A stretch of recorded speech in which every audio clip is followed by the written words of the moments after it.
Before we get started today, this is under Chatham House rules, so we want you guys to speak freely and say what you think, to put it that way.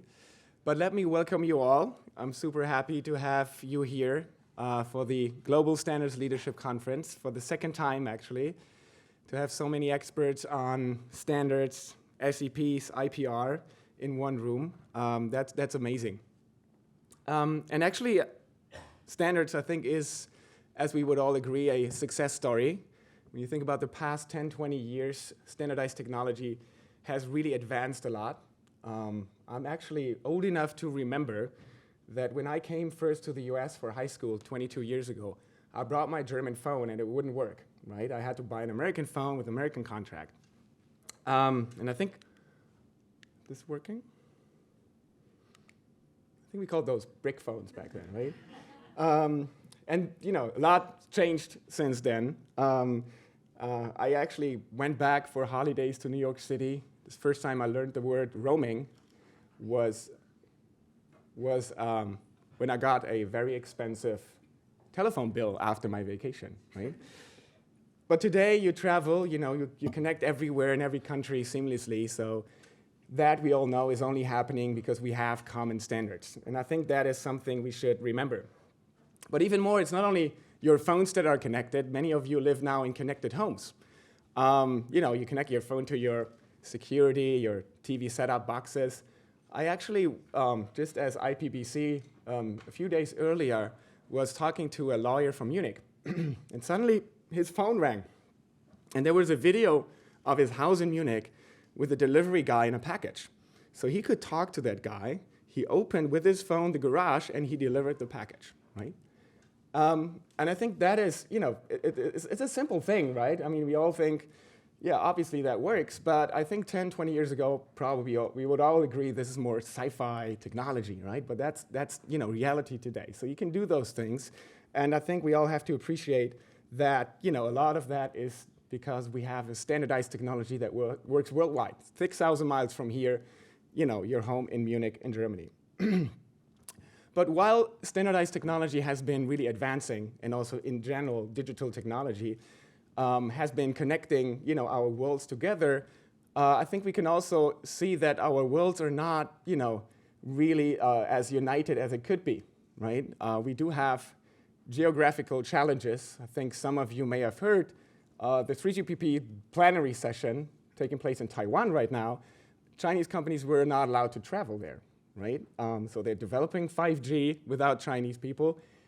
Probably impossible, right? So we have direct impacts on standards developments, and that matters, right? Because we need to ensure we have common standards that work across borders.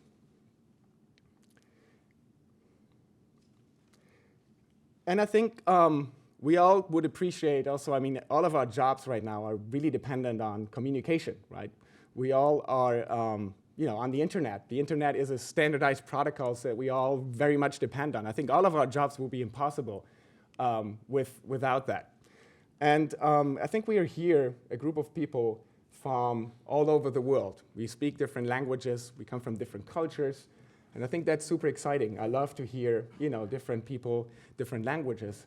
But for standards, it's important that devices speak the same language, right? If they don't speak the same language, critical information can get lost. The whole system may not be working anymore, which will harm, after all, the economy and our worlds that we live in, right? So it's so important that we keep those common language that our devices can work together. And I think that's one of the main messages I'm here today. Yeah, lost in translation is fun culturally, but not for machines. But I think also we should appreciate that standards today actually matter for all the industries, not only telecommunication, right? We have machines that communicate with machines. We have smart meters that give us information about energy consumptions. We have healthcare technologies that allow you to remotely have a surgery. We have our smart homes. Cars are today fully connected. So this matters across all the industries. It's not a telecommunication issue. And as all these technologies are very innovative, obviously, we do see also a lot of patents. And if a patent reads on a standard, we would call that an essential patent. So I want to give you some statistics to get us started here today to see where we are. If you count all the declared patent, pooled patents, all patents that have a relation to a standard together, today we are at 92,000 patent families, right? So that number has been going up very sharply. But not only the number of patents, also the number of patent holders. And with that statistic, we were actually quite, I would say, conservative, because we looked only at patent owners that had at least 10 patent families that are granted somewhere in the major jurisdictions. And we count, as of today, 315 of those patent owners.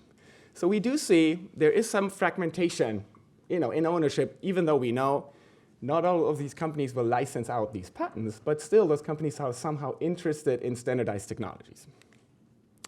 If you look at the top patent owners, 93% of the 30 worldwide largest patent owners have in some capacity a SAP portfolio. Top 40, still 85%. Top 50, 78%. And if you look at the ones that do not have SAPs, this is mainly pharmaceuticals and some biotech. So actually, all the other large corporations, in what capacity ever, are interested in standards, and they own patents that may be essential to them.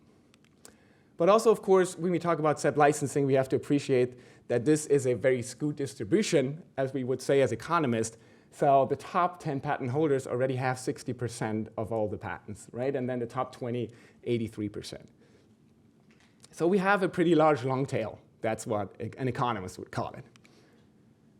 A very interesting statistic now. We looked at the patent owners split by geography. And the left one shows you, as by the number of patents, by the headquarter of the owner, the shares by country. So we have China, Taiwan, 26%, US, Canada, 21%. Counting the number of patent owners without weighting in their portfolio size, we have a very large US share, 41%.